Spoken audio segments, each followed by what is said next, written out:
خواتین کو مساجد جانے کی اجازت۔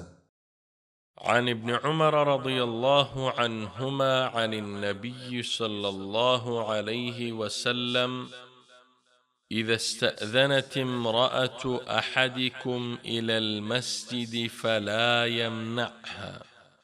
صحیح بخاری حدیث نمبر 5238 اور صحیح مسلم حدیث نمبر 442۔ حضرت عبداللہ بن عمر رضی اللہ عنہما نے بیان کیا کہ نبی کریم صلی اللہ علیہ وسلم نے فرمایا کہ جب تم میں سے کسی کی بیوی مسجد میں نماز پڑھنے کے لیے جانے کی اجازت مانگے تو اسے نہ روکو بلکہ اجازت دے دو۔